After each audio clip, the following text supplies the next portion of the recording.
Welcome to Unstuck with Hydro Wellness Lab, the podcast where real people share the real stories behind getting their lives, their bodies, and their mindsets back on track. I'm your host, Brett Hunt, and in every episode, we dive into powerful conversations with athletes, weekend warriors, health and wellness professionals, and everyday people who refuse to settle. These are the breakthroughs, the setbacks, the mindset shifts, the moments that get us unstuck. So today, I am joined by Louie Unga, the general manager of the Whirlwind Golf Club at Wild Horse Pass, one of the premier golf destinations, not only in Arizona, but in the entire country.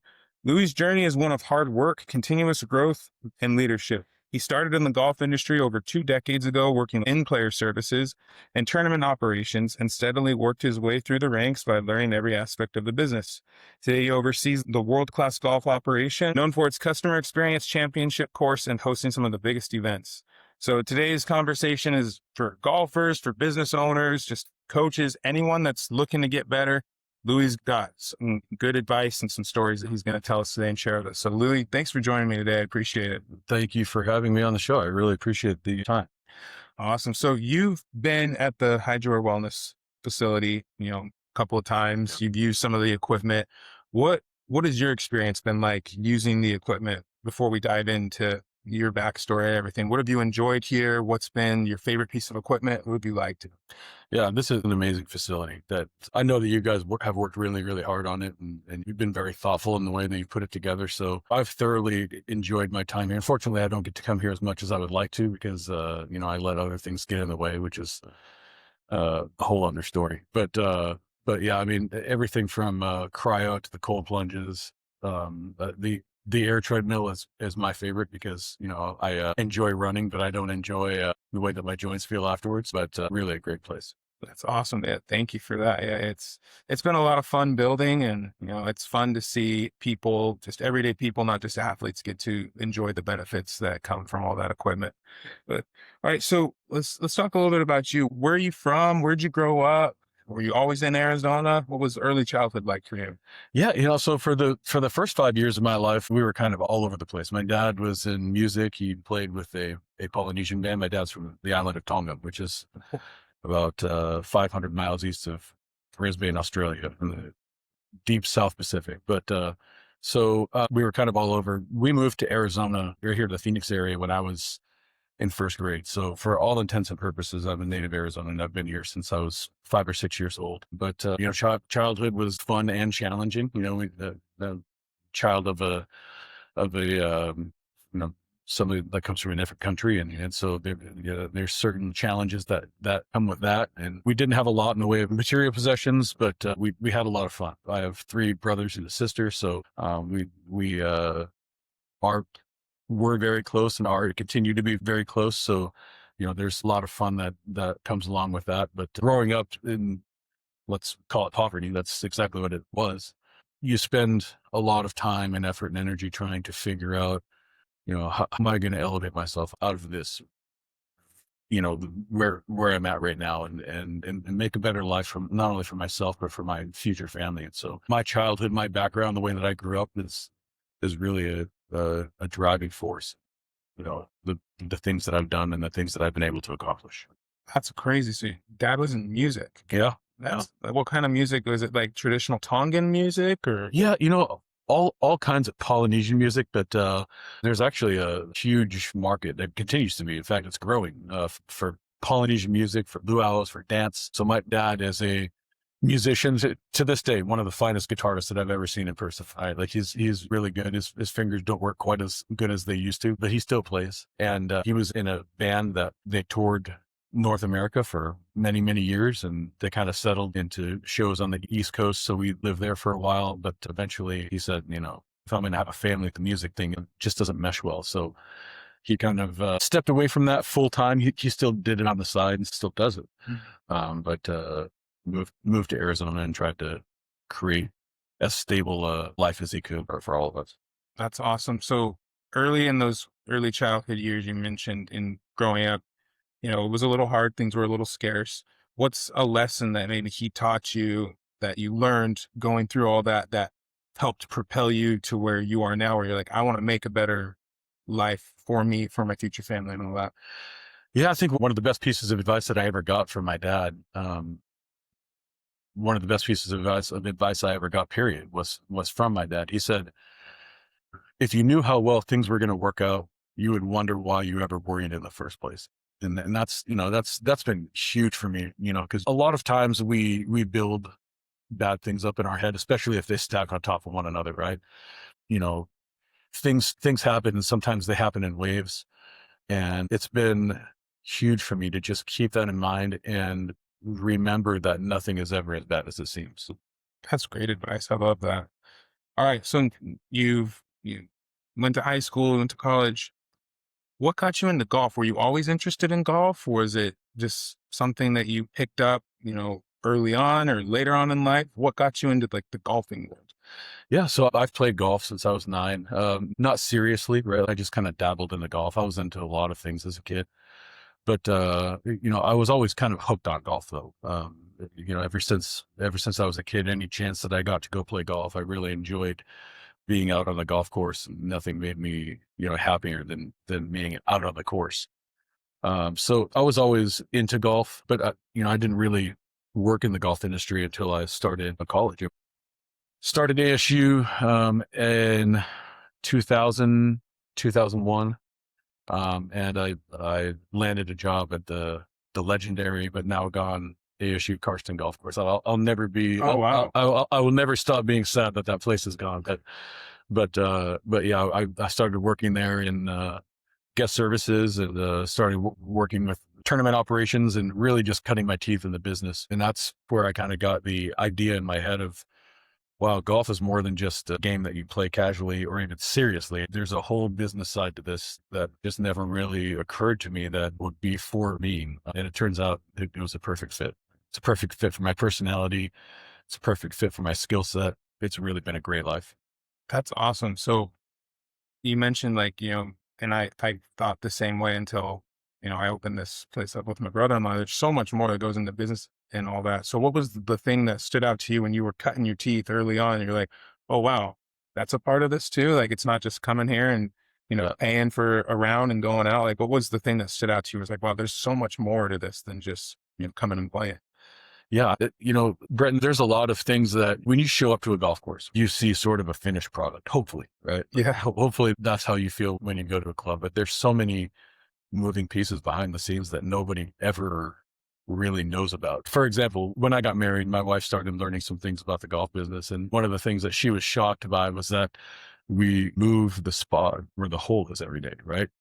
On all 18 holes. And in the case of Whirlwind, all 36 holes, the cup moves every single day. Uh, So there's just little things like that, how you cut the cups, how we rake bunkers, the sheer amount of chemicals that goes into making that grass look the way that it does, the extreme importance of water, being good stewards of resources of land. There's just so many things that I kind of equate it to when you go to a Disney park, right? Mhm. You walk in and you see the magical finished product of it. No one will ever know unless they've experienced the back end of it, all that goes into that.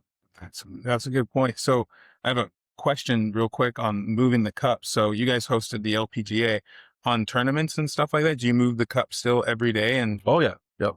Yeah. In fact, the tour actually selects the location of the holes well in advance. oh, wow. Yep. So they create hole location sheets for players and caddies, so they know exactly where the hole is based on paces from the back to the front of the green and from side to side, and they get moved every single day. That's awesome. So when you're working, back at the old ASU course, was it there that you decided, okay, I want to eventually become like a general manager of a course? I want to open up my own course? Or when was it that you decided, okay, yeah, this is for me, this is what I want to do, and I'm just going to work as hard as I can? Like, what was the end goal at that point in time? Yeah. So when I was at ASU Karsten, about a year into my time there, maybe it was a little longer, they made a change in the general manager position, and a gentleman came in by the name of Daryl Crawford. And Daryl had worked for Ping for a long, long time, so he was a seasoned golf industry pro. Derek actually has a twin brother named Derek who's also in the golf business, and right now they work at the same club, which is really funny and a cool story. But when Daryl arrived at ASU Karsten, just watching the way that Daryl went about his business every day, watching the way that he interacted with people, sometimes you are drawn to a particular industry or a particular field or job. For me, being a golf course GM, I was drawn to this particular person. Like Daryl was just an amazing leader in every way, and still is to this day. Daryl's the GM at Papago Golf Club now, which is the new home of golf for ASU. But after working for Daryl, I said, I think I could do that. I think I would enjoy that job, and that's really where it started. That's awesome. So yeah, you signed that. That's your goal. And then you start working through all that. And I'm sure there were mistakes made. You're trying to impress someone, and you think this is a good idea, and you try it and you don't. What's something that maybe you thought was a really good idea? You tried it, it went terribly wrong, but it was something that you learned for now that you're like, hey, if I do something like that, I'm going to do it differently. Or like, what was a lesson that you learned early on? Oh my goodness. There are so many. I've actually gotten to be good friends with Charles Barkley, who's a childhood idol of mine. So it's really cool that I've gotten to play golf with him a bunch. But I think it was Charles, we were playing one time and we were talking about, failure. And Charles said something to the effect of, if you're afraid to fail, you don't deserve to be successful. And as far as examples of my personal failures, I mean, there's probably a million of them. But, throughout all of those, I've learned that a lot of times we talk about earning success, and people equate that with like working hard or persevering or being persistent. And it never occurred to me until Charles said that part of earning success is also paying for that success with courage, right? And not being afraid to fail, particularly that particular fear of failing. But I've had lots of instances with pricing strategy, with group sales, bad decisions as far as course conditions, bad idea after bad idea. Cameron Ellis is a good friend of mine. He's my assistant GM at the course. And he says, the one great idea just erases 1,000 bad ones. And it totally feels true. That's right. Yeah. I mean, I remember growing up, I was so scared to fail at anything. Yeah. Because you want to be good at it. And it wasn't until, high school where I had a football coach and I was just beating myself up. I was just failing and failing and failing. He's like, hey, take a step back, stand here and start taking mental reps of this guy right here, who's ahead of you, varsity athlete. Like, watch him, watch what he does. Yeah. And it's okay. You don't think he's failed. You don't think this guy's failed. Like, we've all failed. Absolutely. Beat yourself up. That's how you're going to learn. So that's way cool. Yeah. So what was your favorite? I mean, I'm sure you love being the GM right now, but what was your favorite position prior to being the GM as you worked your way up? For a couple of years, I was in a position called tournament coordinator, and basically it's just being the lead on executing all of your events. And Whirlwind, Whirlwind will do 25,000 group rounds this year, so it's a very group-heavy, group-centric facility, and it always has been. So I was in the role of tournament coordinator for 2.5 years, and that was my favorite position. It was a lot of hard work, a lot of early mornings into late nights, a lot of, physically taxing labor, right? But really hard stuff. It was during that time that I developed relationships with a lot of really what turned out to be high level clients. And I just relished the opportunity of working hard, showing them what we could do as a team, and earning their business year after year. It's many years later now, more than 15 years since I've been tournament coordinator, but I love the fact that we still have a lot of those clients that still come to us. They still want to say hi to me every time that we come in, and it's really gratifying. That, lets me know that, hey, I did a pretty good job at that particular position, but that was definitely my favorite. It's awesome. How long have you been at Whirlwind in general? Been at Whirlwind for 21 years. Started at Whirlwind in guest services after I graduated from ASU. They actually shut down the golf course for the summer to do a renovation project on the sprinkler systems. And so they actually laid off all the service staff. And so I was planning on taking the summer off. I wasn't really going to do anything. But I got bored of that within a week. So I started turning in applications for guest service jobs. And, Peggy Chapin, who was the director of golf at Whirlwind at the time. Peggy's passed away, but she was a huge influence on my career as well.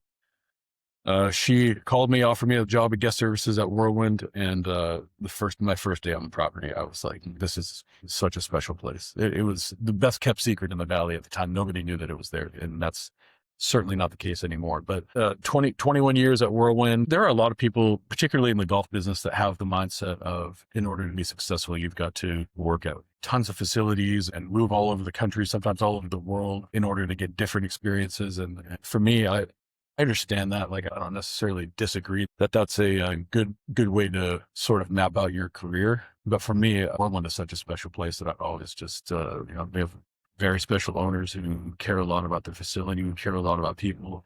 They're very forward thinking. They want to push the envelope. They want to do new things, and it just keeps things fresh and exciting. And I've never had a reason to want to leave. That's great. 21 years. That's a long time. Long time. Yep. So what was the biggest adjustment you had to make going from, operations and guest services, tournament director, all that, to then management, like managing people? What was the biggest adjustment you had to make? It's a entire shift in the way that you approach your job every single day. Because when I was working in operations, it was all about processes, right? Like checklists, making sure that things were show ready, making sure that all of our staff were where they needed to be in the right spots. And when you move into management, you realize that that's not your job anymore. Your job is now people. Your job is now managing personalities, managing conflicts, working with different personalities, different ways of thinking, and helping a very diverse group of people come together and work together to accomplish very specific goals. And so, management leadership was a complete culture shock for me. I kind of knew what it was about, but you don't know till you know.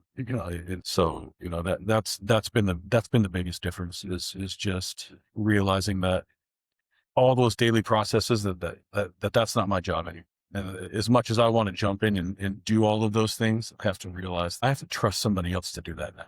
And one of the hardest parts about leadership is realizing that just because somebody doesn't do something the way that you would do it doesn't make it wrong. So many times, especially early on, I would see somebody doing something a certain way, and I would literally have to stop myself from jumping in and taking over, and I would just watch, and the outcome would be just the same or better than the way that I would have done it. So after you see that a few times, it's like, okay, like this is people are different. They have different ways of doing things, and but it's been an adjustment, but it's been a lot of fun.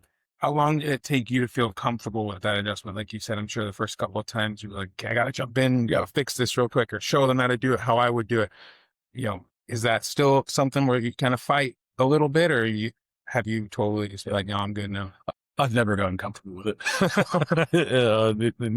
I still have the urges to, jump in. Brandon Gordon. Yeah. Brandon is our director of instruction at Whirlwind, and he's one of the most talented guys that you'll ever meet. He just has that personality that draws people to him, and he's really good at teaching and explaining things. But Brandon is one of those guys that just has really different ways of doing things. And I've had to so many times just stop myself from jumping in and saying, Brandon, you are messing this up royally.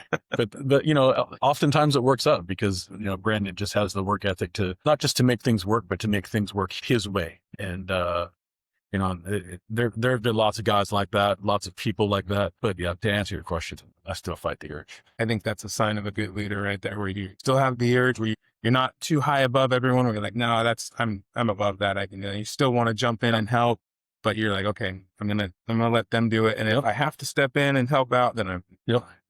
That's awesome. All right. So take me back to the day that you applied for the general manager position. I'm working there. You apply for the general manager position and you get it. What was that feeling? Yeah. So the general manager previous to me, a gentleman named Marty Effing, huge mentor in the business for me. Marty was the GM at Whirlwind for 11 years. I worked for him at Whirlwind all but one of those years. So I got to spend a lot of time with him, and we had a lot of conversations about what my goals were. I think he saw me as somebody who had potential to take over for him. So we started kind of charting a plan and putting together a course of actions that would eventually lead to me taking over when he was ready to move on. So it was actually a couple of years in the making. It wasn't something where the position came open and I threw my hat in the ring. Like, I hadn't known that we were trying to work together on this for a long time. And so when the position finally did come up, and when Marty finally decided, like, I'm moving on, he had taken a job at a private club. He he said, "Hey, listen, the position's going to open up, and we're going to have a lot of interest in it because it's Whirlwind. It's one of the best jobs in Arizona."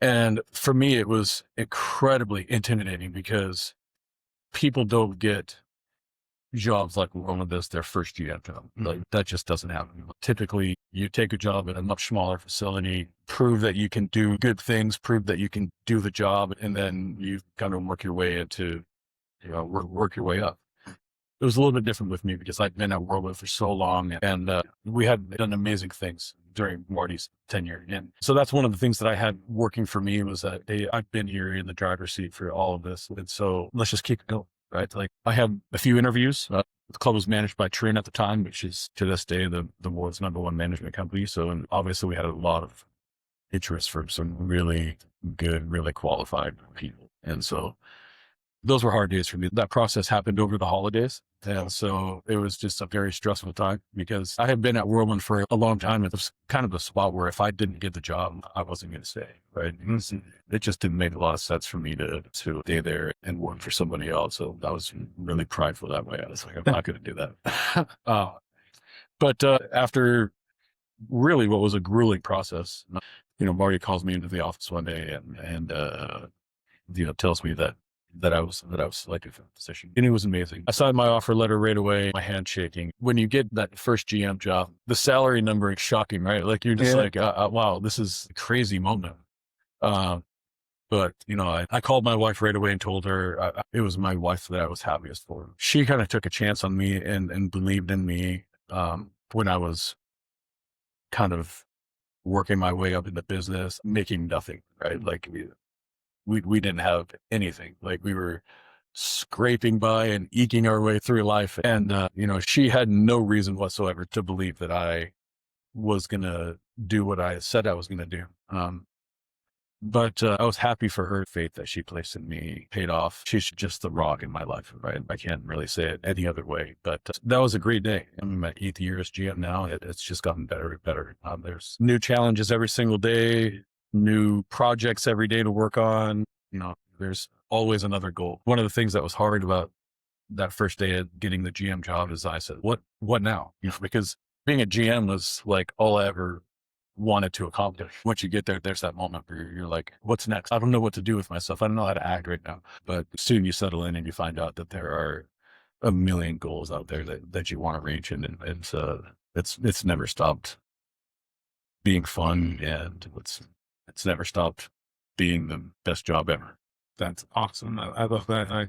I love that you didn't want to tell your wife, and then you called her, and got to share that moment with her. There's nothing better than the women in our lives when there's taking chances on us, Absolutely. right? And so that's awesome. You're able to pay that forward for her. So, all right. So you mentioned it a little bit. You get in there as the GM, right? You're just like, now what? Like, what am I supposed to do now, right? How do you manage? Because you're saying there's always a project, there's always something here. How do you manage everything, like on a day-to-day basis? Do you have like a task list that you follow? What is your way of making sure things don't slip through the cracks? It's a lot. I think the best way I can answer that question is I have put together a really great team of people. And that I can't do it without them, right? That running a facility like Whirlwind isn't the job of one person. It's the job of many people come together with a really high care factor and push that thing forward. I've tried to surround myself, and I have surrounded myself with some of the best industry experts in the country. We have some of the best people. Whenever I think about this, I think of two people in particular. Matt Bachling, who's our director of agronomy, and the guy from a scientific standpoint and from a management standpoint is just one of the best agronomists that I've ever been around. And when it comes to the science of growing grass, something that a lot of people try to understand, there's levels to that thing. But for me, it's relying on other people to take care of all the daily tasking so that I can focus on our interpersonal relationships with the team, so I can focus on keeping our owners happy, making sure that they're pleased with the way that we're managing the club, the way that we're presenting the club to the general public, and the way that we're delivering on financial results. I always joke around that I've got 13 bosses. We're actually managed now by Century Golf Partners, who is based out of Dallas. So I've got a whole bunch of bosses with Century, and then I have a whole bunch of bosses with Gila River Indian Community, who are the owners of Whirlwind. So really, my job is managing those relationships, making sure that those relationships are strong. And like the other person I was talking about, Joanne Ashercraft, who rejoined our team last year as our director of finance, something that is a weakness of mine, right? So you surround yourself with people who make up for where you lack. I would say I've got 6 department heads, and never in the history of business have 6 people made one person look so good. It's absolutely incredible. So that's really how I get by my day to day. I get the best people that I can find. I give them the tools that they need, and I get out of their way. That's awesome. Yeah, I've learned that with just small things. It's like there's someone you might think you know how to do something. Yeah. There's someone that knows how to do it better, and they don't make the same mistakes that you make. 100%. Yeah. All right. So take me through a day in a life as a GM at Whirlwind. What does it typically look like? I'm an early riser, so I like to take about 2 hours every single morning, and I just respond to emails because the email is just ridiculous. And I don't get to all of them. I can spend 2 hours on it and I don't get to all of them. And a lot of the reason why is because it's like my own fault. I try to be as thoughtful as possible in my responses, and I'm very obsessive about the way that I write things. So unless it's a quick response sort of thing, but a lot of my emails require a lot of thought, a lot of research, sometimes a lot of number crunching. So I spend a good portion of my mornings getting back with people, reviewing contracts with vendors, looking at the numbers, making sure that we're on track to reach certain goals, whether it's for the week, for the month, or for the year. And then after that, I try as much as I can to spend time with the people that I rely on the most. I try to have I have conversations with my department heads, my supervisor staff that we call the tactical team, and then frontline service people too. I think it's important to spend time with them, to let them see who you are, let them see what you're working on, what you're struggling with, what you've learned lately, what you've royally messed up lately. I think an important part of being a leader is showing that you're vulnerable, and letting them know that, hey, even though I have this position as GM, I'm still working at it. I'm still working at the job. I'm still working on me. So I think that goes a long way with people. Something I learned from, 3 or 4 GMs that I worked for on my way up. But after that, it's really about making sure that I'm balancing my time. I have a family too, I have 4 kids. My oldest just graduated high school and my youngest is in 3rd grade. We got everything in between. So life is really, really busy, but I just try to balance my family life with my work life and making sure that one doesn't overtake the other. It's kind of a delicate balancing act. Beyond all of that, just working with all of our partners too. We have tremendous partners. Most of the major sports teams in the Valley are partners with us. Gila River Resorts and Casinos is a huge partner for us, and many, many more. It's a lot of relationship stuff. Wow, that's crazy. A little overwhelmed just hearing what you got to do. Yeah, no, it's fun though. That's awesome. I really enjoy it. You mentioned a little bit about goals and making sure you're on track to meet your weekly goals, monthly goals, yearly goals. What goes into a goal for you? What makes a good goal? What's a good goal? And what's maybe not a good goal, right? How do you set good goals? I think the most important part of setting a goal is making sure that it's actually something that you can achieve, right? So I think sometimes the mistake that we make when we're setting goals is that we set a goal and it's admirable and you want to get there, but you can't do it. I think that's probably number one for me, is making sure that whatever the goal is, whether it's personal growth or whether it's in finance or benchmarks, whatever it is, it's just making sure that it's something that you can achieve within a time period that you set, right? That to me is number one, making sure that it's something that's actually going to serve a purpose. From a growth standpoint, I can make a lot of little goals that were not necessarily put in place to accomplish something. They were just things I wanted to do selfishly. And sometimes I achieve those and sometimes I don't. But then afterwards, I'm like, why did I do that? Why did I spend so much time spinning my wheels on that? Because I don't know what to do with that now. So I think obviously making it achievable, making sure that it serves a really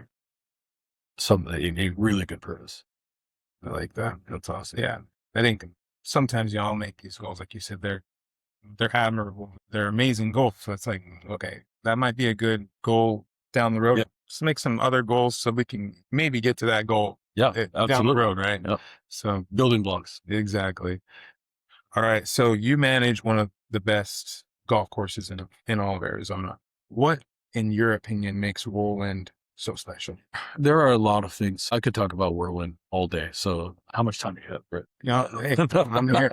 No, Whirlwind, I think the thing that makes Whirlwind the most special is the setting, right? I'm going to try really hard to choose my words carefully to not say anything derogatory about anybody else's facility. But a lot of times when you're playing golf in Phoenix, you're worried about breaking somebody's window. Yes, Yeah, guilty. yeah, guilty as well. So I think one of the things that makes Whirlwind special is that there's really no development around it. So when you play a round of golf at Whirlwind, you feel like you're in the middle of nowhere. The atmosphere, the mountains, the environment, the wildlife, it very much has the feel of a destination golf course. And you feel like you're separated from the city, but we're 11 miles from Sky Harbor, the international airport of Phoenix, one of the biggest in the country. Whirlwind is special that way. A lot of times, in order to get the experience that you have at Whirlwind, you have to drive an hour out of town, and because of the sacredness of the land that Whirlwind is built on, you feel it as soon as you step on the property. It's unlike any other golf experience in Phoenix. It really is. And we spent a lot of time being really intentional about appealing to people's senses when they visit us. We want everything that they touch, everything that they feel, everything that they experience, everything that they hear to inform them that they're at a really nice and really special golf facility. And everything from the way that our staff talks to them and treats them and makes them feel to the golf cart is an incredibly important part of this. We have premium luxury seating. We have everything about that golf cart just screams that I'm at a nice place. People don't think of things like that. I've met a lot of operators who are like, oh, a golf cart's a golf cart. No, it's part of it, plus the fact where we're located in the valley, it's south, but it's central. So, you can really accomplish great business purposes at Whirlwind, whether it's a fundraising tournament or whether you're doing business deals on the golf course. We also have things as far as partners on the property that really separate us from any other facility. I mean, Gila River Resorts and Casinos, the Wild Horse Pass Resort is one of the best casino resorts, not in Vegas, right? In the country. And that's not opinion. There's several rankings that actually point this out. The Sheridan Grand Resort, which is a 500-room resort right on our property, one of the most amazing, luxurious, tranquil experiences that you'll ever have. If you've never stayed at the Sheridan Grand, treat yourself because it's absolutely incredible. Aji Spa just went 5-star, which is right across the street from Whirlwind. The Sheridan Grand also has the only 5-star restaurant in the state of Arizona. Well, a lot of people don't realize that. There's only one, and it's right at the Sheridan Grand, right across the street from Whirlwind. And so all of these things sort of add together, and they work together really, really well. The owners at Whirlwind were very intentional and spent a lot of time putting together a total experience that really second to none. And so I'm privileged every day, and I feel honored every single day that I have the opportunity to work at such a place. I agree with that. I I'm trying to get more into golf, and I've been to a few golf courses, but going out to Whirlwind, anytime I get out there, I'm like, wow, this place it is different. It's just a little different. Yep. It is. It's great. It's an amazing golf course. You do a great job with that facility. And one thing that I really like that you said there is you're like, even the golf carts, right? And to me, when you said that, I was like, okay, you're really thinking about the customer there and the experience that that customer has. Was that something that you learned from someone like throughout your career? Was that something that you noticed maybe needed to be addressed, and that's something that you addressed when you got into management, or why is it so important to you?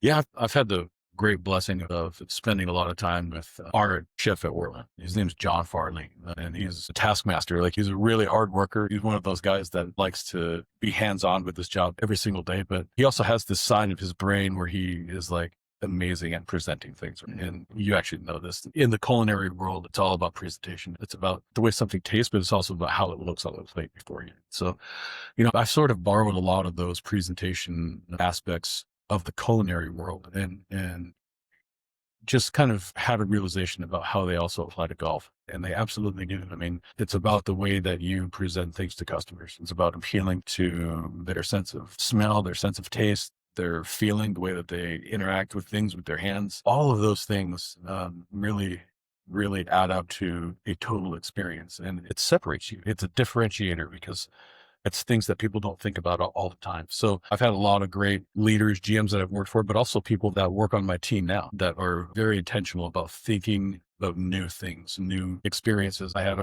our director of golf come to me a few months ago and said, what do you think about having Pro V1 practice balls? Now, Titleist Pro V1 is the #1 golf ball. So there are a lot of operators that would say, do you know how expensive those are? And do you know how many people are going to steal them? And no way, no how. Don't ever mention that to me again. And to me, it's about having an open mind. And we talked about this. We thought it through. We had lots of meetings with Titleist. And when we open for our new season in the fall, we're going to have Pro V1 practice balls. And that's something that differentiates your facility. When someone walks onto your practice facility and they see that you've got Pro V1 practice balls. Now, to somebody listening who doesn't understand golf, that might not be a big deal. They're like, a golf ball is a golf ball. But to a golfer, especially a golfer that intends to spend a lot of time practicing at your facility, that's huge. It's something that just never happens. So as of this moment, I don't know how that's going to work out. It might blow up in all of our faces and then we're back to something lesser within a year. But we talked earlier about not being afraid of failure. And I have no fear of failure whatsoever. None whatsoever. If that whole thing blows up in my face, then we'll pivot and move on to something else. But if I don't try something, what's the saying?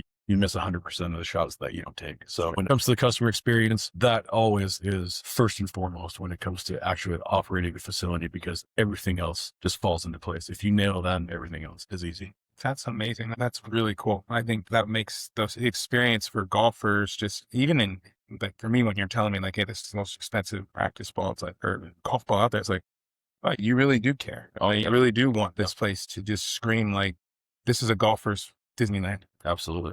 All right. So you guys have hosted the LPGA for the last 2 years. Yep. And I remember hearing about it. I remember like, wow, this is a big deal that the LPGA is coming. They're playing at Whirlwind. They're doing all this stuff at Whirlwind. How did that idea come about? And how has that experience been for you hosting that in the last 2 years? That's been a roller coaster ride, an epic one. So really that starts with a relationship that I have with a gentleman named Scott Wood, who is vice president of properties with the LPGA. I've known Scott for many, many years. And as far back as 8 years ago, we had been talking about, hey, what do we have to do to bring a tour event to Whirlwind? Because there's no question that the LPGA Tour belongs in Phoenix. We have to have an event here. Like, this is one of the golf capitals of the world. If we don't have a ladies pro tour event, like, what are we doing? Like, Yeah. So we've worked hard over the years trying to figure out a way to make it happen. And one of the big challenges was when they want the event to take place. They want the event to take place right after the West Coast Swing, which places it in the middle to end of March. Now, if you're a golf course operator in Phoenix and somebody says, hey, you want to give up to your golf course for an entire week in the busiest month of the year, and every single one of them would say, no way, you're absolutely crazy. Don't even talk to me about that ever again. But I'm really a big picture guy. I try not to let the minutia and the tunnel vision of something get in the way. And so a few years ago, really got serious about discussing this, talking with the owners about it. A women's pro tour event in Phoenix doesn't work unless you have an owner of a club that is willing to sacrifice, because it's a huge chunk of revenue, hundreds of thousands of dollars lost. And so we brought it to the owners and we said, we understand how this looks as far as the P&L and, the money side of it, but we want to pitch you on the idea of what an event like this could become. Right. And Whirlwind is really a great place for it. It sets up really well for it. Our cattail course was built for competitive golf events. It was built for televised competitive golf events. When Whirlwind first opened, we were the host of what was then the Nationwide Tour, which is now the Korn Ferry Tour. We had that event for 5 years. We've had the final stage of PGA Tour qualifying school. In fact, Scotty Scheffler, who's the #1 golfer in the world, got his tour card at Whirlwind. That's where he earned his tour card. So I never had any doubts about the fact that we had the right facility for it. It was all about just making sure that we had the owner's blessing on us. And so a couple of years ago, because there were lots of no's, right? There were lots of, this doesn't make any sense. You're really going to have to make a strong case for this. And a couple of years ago, we got some new leadership. We got some new people on the board of directors for the community and started to sort of look at this differently. And they said, this could be a great thing for us as a destination. It can really help to to further cement Whirlwind's place on the map. And so it really started to gain traction. So we began talking about it. The Gila River Indian community, who's our owners, came on as a presenting sponsor. The tough part was getting a title sponsor in place. And luckily, Tim Hovick, who's the owner of Santa Ana Ford in Phoenix, locally, huge fan of golf and huge fan of the LPGA champion, really stepped up, went to Ford Motor Company, corporate Ford, and they actually put their name on it as title sponsor. And really, when it came to Whirlwind, it became really exciting. It became something special because people could see that we had the facility that we could grow or start an event and grow it into something special. So here in Phoenix, we have the Waste Management Phoenix Open, and there's only one Phoenix Open, and we're under no illusion that we're going to be in the Phoenix Open, but we pride ourselves on, and we believe that we can create an event that is similar to that for the ladies. And these athletes deserve to have an event like this that they look forward to every single year. And we've done everything that we can to make this special. This year, everything doubled in size. We had the hospitality doubled in size, but we had some bad luck with the weather. It was really hot in March. So we didn't get the spectator numbers that we hoped for, but television numbers were great. Social media was off the charts. Media attention in general was up over last year. So just like everything else that I've done in my life, it's building blocks, and being a part of that event has been one of the most gratifying things I've ever done. So I'm just really proud of it. And everything that I know and have heard about the event, from our owners to the LPGA Tour to Ford, everybody wants to extend this and make this a long-term thing. And I think we have a chance to build something really special going forward. I have been out the last 2 years that you guys have done it. It's been amazing. It's fun. It's so much fun. It's a really cool way to bring attention to the women's golf. And I think you guys are doing a great job. So from a selfish standpoint, I hope that you keep doing it, because I really enjoy going out there. That's the plan. And, it helps too that we've had great leaderboards. I mean, Nellie Porter was runner up this year, and Kim she's our champion twice. Yeah. I think she's one of the best players in the world. So it really helps. So I have a couple more questions for you before I let you go. You've been around golf for a long time. So you said since you're about 9 years old. What's the biggest lesson that you've learned from playing golf? Oh, wow. Golf, there's a lot of life lessons to glean from golf, because if you've never played golf before, it's hard to describe just how difficult golf is. To me, it's the hardest game that I've ever played. It's the hardest thing that I've ever tried to get better at. I'm the type of person that works on things, and normally if something's difficult for me, I will work on it and grind on it until I'm really good at it. And that hasn't been the case for golf. Golf is really hard. So I think that the first great lesson for life out of the game of golf is learning how to do hard things, but also learning that you can do hard things. This isn't the case for everybody. There are a lot of people who are incredibly confident in themselves and in what they can do. But I think for the overwhelming majority of people, you sort of have a lot of feelings that you're not good enough, that you're not adequate for whatever it is, a situation, a circumstance, a sport, whatever. Because golf is one of those games where you can hit 100 bad shots, but the one good shot is like, I want that feeling again. So it draws you in that way, because you do love that feeling of when you hit that great shot or make that long putt. So it gives you that taste of, wow, I can actually do this. And I think that has been huge in my life. It's like, hey, if I could play somewhat good golf, and that's one of the hardest things I've ever done, and I've worked really hard on this is easy now. This other thing is easy. This other goal that I have is easy. This company that I want to start, it's going to be hard. It's going to be a lot of work. It's going to be backbreaking sometimes. It's going to be spirit breaking sometimes, but I've already kind of experienced that. And then the other part of golf is just the way that the game of golf is played.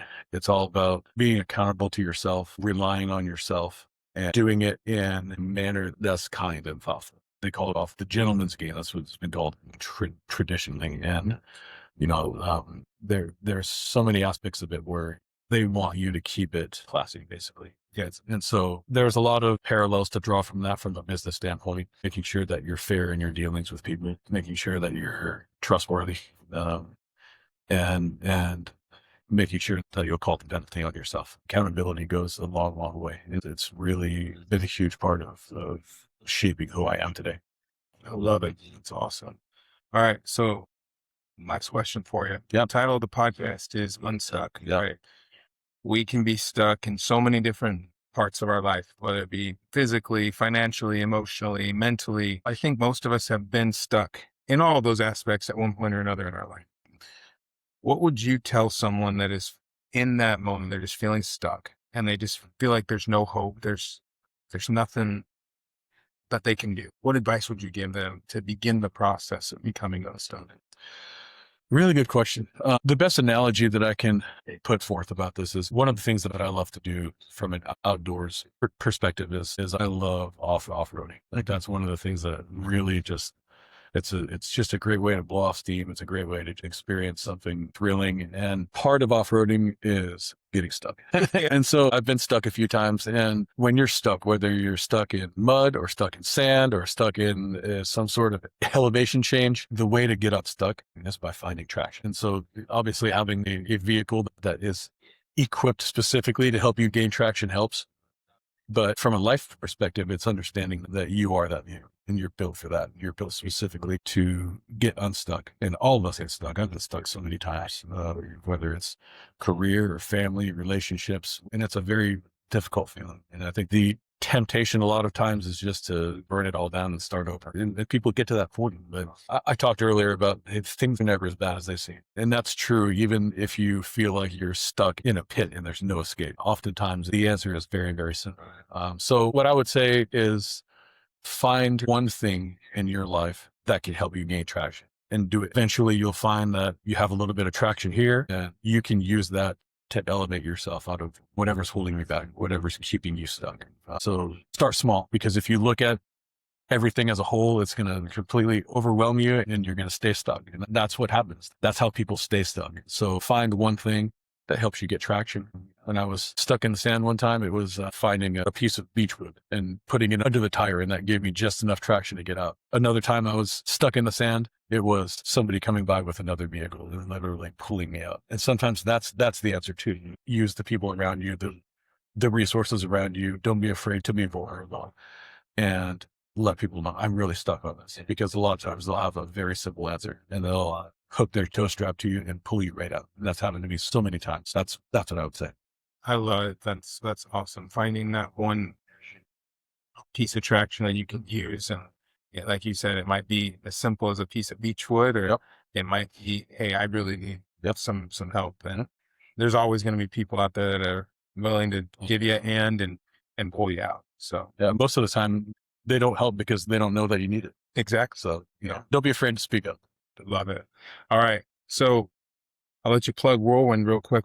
I know it's summer and I know it's hot, but what is Whirlwind got coming? Hi, you guys. Yeah. A lot of, really good improvement projects happening this summer. We're doing some light renovations inside the clubhouse, doing some paint, some carpet, and building some new, sort of outdoor areas that we could have some really fun events on when the weather gets nicer again.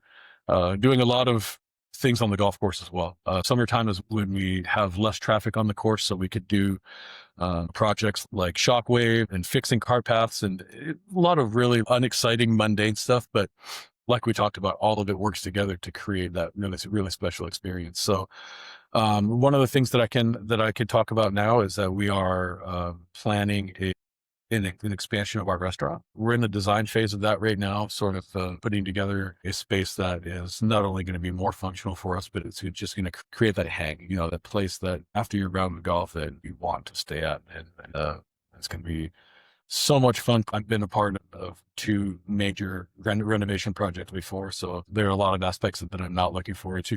The end result is always worth it, and it always pays off. So there are some aspects of that particular restaurant expansion that I can't talk about right now, but trust me, it's going to be absolutely amazing, and it's really gonna help set us apart. There are going to be some aspects that nobody else has because nobody else can do it. Let's just put it that way.